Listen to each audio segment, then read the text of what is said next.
안녕하십니까, 이동환 TV입니다. 오늘은 닭을 죽여 원숭이를 혼낸다는 이야기를 하고자 합니다. 구독 꼭 눌러주시기 바랍니다. 만리장성과 맞바꿀 수 있다는 중국 소설 홍루몽 16회에는 지상매개의 어원을 알 수 있는 기록이 있습니다.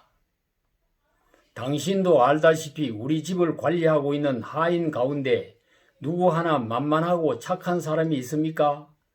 우리가 조금이라도 실수하면 저들은 깔깔거리고 비웃을 것이고, 조금이라도 치우치게 행동하면 저들은 뽕나무를 가리키면서 회나무를 꼬집듯이 애둘러서 우리를 비난할 것입니다. 왕희봉이라는 여성이 그의 남편 가련에게 한 말입니다. 여기에 나오는 지상매개는 뽕나무를 가리키며 회나무를 혼낸다는 말입니다. 직접적인 비난이 곤란할 경우에 제3자를 비난하는 척하며 사실은 간접적으로 상대방을 비난하는 계책입니다. 손자병법 36개 중에 26개가 지상매개 계책입니다. 닭을 죽여 원숭이를 놀라게 한다는 살계경우라는 말도 적의 계략을 간접적인 방법으로 무력화시키는 말입니다. 한 사람을 벌하여 여러 사람을 경고한다는 뜻의 일벌백계라는 말도 같은 뜻이라고 볼 수가 있습니다. 춘추시대 제나라의 진양거 장수는 왕이 신뢰하고 파견한 감독관이 진양거 장수를 무시하고 술을 마시고 군령을 어겼습니다. 이를 벌하려 하자 왕에게 구하여 왕이 그를 살려주라고 했으나 진양거는 전시 상황에서는 왕명을 듣지 않아도 된다면서 감독관의 목을 베었습니다. 이를 목격한 장병들은 대장의 명령에 절대 복종하게 되었습니다. 이 소식을 접한 주변의 진나라와 연나라는 진양거의 기백에 겁을 먹고 제나라를 치려고 동원했던 군대를 철수해 갔다고 합니다. 이와 비슷한 고사가 삼국지에도 있습니다. 제갈량은 자신이 아끼던 마속이 가정전투에서 자신의 지시를 어기고 전투를 하다가 패배하고 말았습니다. 주변에서는 그를 살려주자고 만류를 했으나 제갈량은 군령을 내려 그의 목을 베었습니다.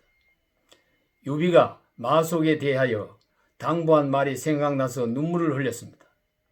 그로 인해 군사들의 기강이 더욱 확립되고 강한 군대가 되었습니다. 이를 두고 업참마속이라고 했으며 지금은 원칙을 위해 자기가 아끼는 사람을 눈물을 삼키며 버린다는 뜻으로 쓰이고 있습니다. 중국의 황구시보가 한국의 사드 배치를 반대하면서 살계경우라는 표현을 사용했습니다. 한국을 닭으로 보고 미국과 주변국을 원숭이로 본 것입니다. 중국의 국방대학 전략연구소 양희 전 소장은 우리는 한국에 강력한 반격을 가해 한국이 절망하도록 해야 한다. 한국에 확실한 교훈을 주면 다른 주변국들도 중국을 상대할 때 함부로 했다가 엄한 벌을 받게 된다는 규칙을 알게 될 것이라는 말을 한 바 있습니다. 살계경호의 계략을 보여준 것입니다.